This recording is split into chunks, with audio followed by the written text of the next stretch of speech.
Right on this date, the Indian football started to stepping into the hill. Indian flag first waved in London.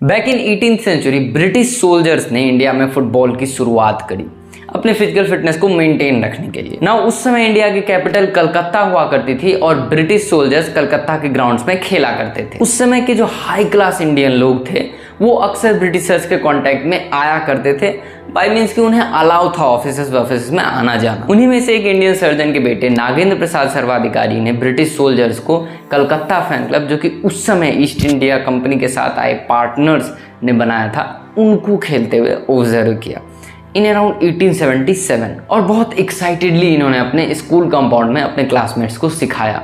धीरे धीरे ये पूरे school को पसंद आया। इसके बाद 1880s में इन्होंने कलकत्ता में बहुत सारे स्पोर्टिंग क्लब्स को एस्टेब्लिश करा। इन्हीं में से इन द ईयर 1887 इन्होंने शोभा बाजार क्लब को फाउंड करा, which became one of the leading sports institution of colonial India. In 1892 इनकी टीम शोभा बाजार एक ब्रिटिश टीम के खिलाफ मैच जीतने वाली पहली भारतीय टीम के रूप में उभरी। अब इसी 1880s में लेजेंडरी मोहन बगान क्लब का फॉर्मेशन हुआ था, जो कि again 3 high class Bengali families, Mitra family, Bose family and Sen family के द्वारा किया गया। इसके अलावा इस टाइम तक Aryan club, Calcutta fan club जैसे क्लब्स उभरने लगे थे और फिर देखते ही देखते Calcutta hub of Indian football बन गया। ग्लैडस्टोन कप, ट्रेड्स कप और कोच बिहार कप जैसे टूर्नामेंट्स इस टाइम तक स्टार्ट हो चुके थे। 1930 तक आते आते इंडियन प्लेयर्स ने ऑस्ट्रेलिया, जापान, इंडोनेशिया और थाईलैंड का टूर करना स्टार्ट कर दिया था। इतनी सारी मेजर सक्सेसेस के बाद 1937 ऑल इंडिया फुटबॉल फेडरेशन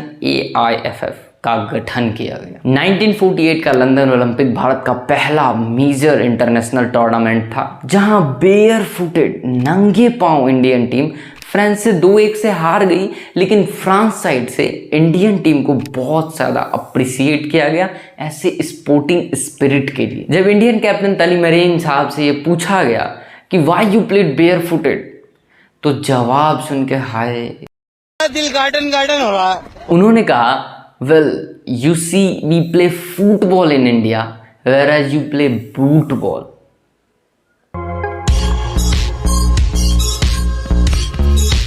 अब ये जो 1951 से 62 तक golden era of Indian football माना जाता है, इसके सबसे बड़े फैक्टर थे Indian team manager Syed Abdul Rashid, जिनके अंडर इंडियन टीम एशिया की बेस्ट टीम बन गई थी। इसकी शुरुआत होती है 51 के एशियन गेम से, जहां इंडोनेशिया और अफगानिस्तान, फिर फाइनल में ईरान जैसे देशों को हराकर इंडिया ने ये किताब हासिल की। 56 के ओलंपिक्स में इंडियन टीम चौथे नंबर पर आती है, समझ रहे हो?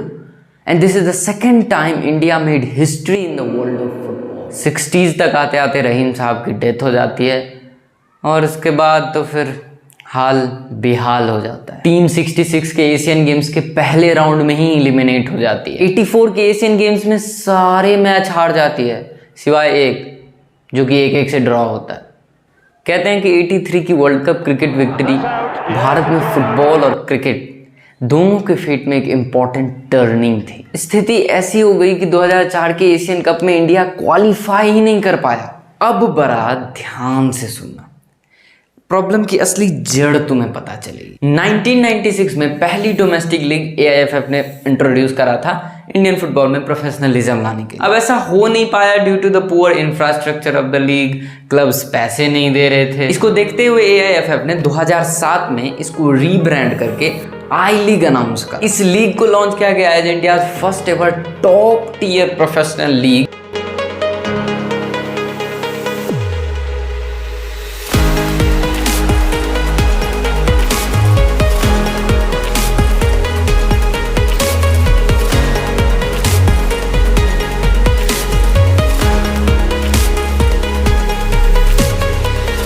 सीजन के टाइटल स्पॉन्सर बनते हैं ONGC oil and natural gas corporation और ब्रॉडकास्टिंग पार्टनर होता है जी स्पोर्ट्स, जिसके साथ AIFF ने 2004 में ही 10 साल का कॉन्ट्रैक्ट साइन किया हुआ होता है। अब एक तो जी स्पोर्ट्स उस समय ज्यादा केबल प्लेटफॉर्म्स पर अवेलेबल नहीं था, ऊपर से जी स्पोर्ट्स अपने ज्यादा पॉपुलर चैनल 10 स्पोर्ट्स के बजाय अपने कम पॉपुलर चैनल जी स्पोर्ट्स पर आई लीग को ब्रॉडकास्ट किया। इस वजह से जो 10 साल का कॉन्ट्रैक्ट था उसे 5 साल में ही ड्रॉप कर दिया गया। अब अभी तक सिर्फ रायता बना था, फैलना अभी बाकी था। On December 9, 2010 the all India football federation signed a 15-year 700 crore deal with Reliance Industries and International Management Group IMG of the United States। अब इस डील में इंक्लूडेड था commercial rights to sponsorship, advertising, broadcasting, merchandising, video, franchise, rights to create a new league. मोटा मोटी अगर हम कहें तो भाई AIFF ने सोचा कि अब बहुत दिन काम कर लिए, अब जो देखेगा वो रिलायंस देखेगा। यहीं से बात बिगड़नी शुरू होती है। अब भाई जो आई लीग क्लबों के मालिक थे उनके पेट में खलबली होना तो स्वाभाविक था। इस डील के कुछ ही हफ्तों बाद 22 फरवरी को 14 में से 12 क्लबों ने आई लीग खेलने से मना कर दिया। कारण इन्होंने ये दिया कि ये इस चीज़ से खुश नहीं थे कि IMG रिलायंस अभी तक आई लीग को प्रमोट करने के लिए कुछ नहीं कर रहे हैं, और AIFF से डिमांड की कि आई लीग को IMG रिलायंस से टोटली सेपरेट कर दिया जाए। प्रॉब्लम बेसिकली वही थी कि ये 700 करोड़ की डील IMG रिलायंस को आई लीग के साथ साथ पूरे इंडियन फुटबॉल पर कंट्रोल दे दिया था। Rathin Basu, VP and head of South Asia at IMG media, कहते हैं कि just one corporate can not run a single sport. खैर, in order to fight from this, I League के क्लबों ने एक ऑर्गेनाइजेशन फॉर्म किया in March 2012 known as the IPFCA, Indian professional football clubs association. Except 2 clubs, एक तो Hindustan aeronautics sporting club और दूसरा AIFF के द्वारा खुद ओन किया गया पेलन एरोज। इसके अलावा सभी 12 क्लब्स ने इस ऑर्गेनाइजेशन को ज्वाइन करा। जून 2012 को इसे ऑफिशियल परमिशन मिल गई। अब आप ऐसा मान के चलो कि एक तराजू है जिसके एक पलड़े में है FSDL, football sports development limited, जो कि रिलायंस के द्वारा ही ओन किया जा रहा है, और दूसरे पलड़े में है IPFCA, और दोनों होड़ में लगे हुए हैं कि मैं भारी तो मैं भारी। FSDL अपना पलड़ा भारी करने के लिए फरवरी 2013 में एक ब्रांड न्यू लीग लॉन्च करती है, Indian Super League। बिल्कुल IPL की मॉडल की तरह स्टेट वाइज फ्रेंचाइजी की बोली लगाई जाती है। कई सारे बॉलीवुड स्टार्स, IPL की टीम्स और बड़े बड़े कॉर्पोरेशन इसमें अपना इंटरेस्ट दिखाते हैं। इसी तरह टोटल 8 टीम्स ISL के इनॉग्रल सीजन खेलती है। पहले 3 सीजन ISL की स्टेडियम अटेंडेंस एक्सप्लोड हो जाती है, टीवी रेटिंग्स काफ़ी अच्छी होती है, better commentary, better telecasting, pre match post match shows, social media. अब ये शोध पहुंच गई इनके कानों तक। फीफा के then general secretary Jerome Valcke, भाई इन्होंने सीधे तौर पे कह दिया कि हम ISL को एज टूर्नामेंट ही मानेंगे और इसकी टीम्स AFC चैंपियनशिप लीग या AFC कप के लिए एलिजिबल नहीं माने जाएंगे। खैर, पर भाई हम दूसरे पलड़े को तो भूल ही गए। आई लीग जो कि अक्टूबर से मई तक होता था, अब उसे शॉर्ट करके जनवरी से मई तक कर दिया गया। जैसे ISL में better commentary, better telecasting, pre match post match shows, इसमें ठीक उल्टा होता है। Poor telecasting, poor marketing, broadcasting के नाम पे तो बस कर देते हैं टीवी पे प्रसारण, क्योंकि कंट्रोल किसके पास था।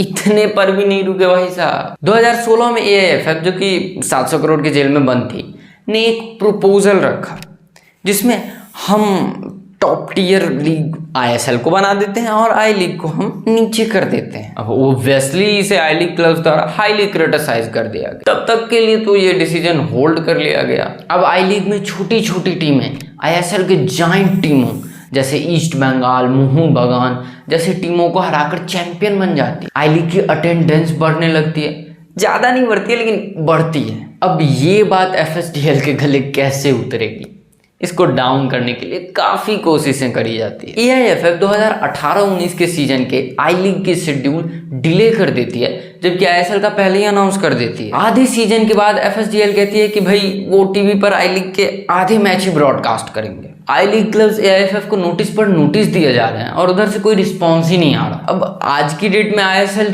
क्यों है highest level of football competition in India? जवाब आपको मिल जाना चाहिए। सवाल यहाँ पे ये उठना चाहिए कि क्या AIFF की डिसीजन मेकिंग पावर इतनी कमजोर है कि वो ये भी नहीं समझ पाई डील साइन करने से पहले, या फिर कुछ और ही मामला है।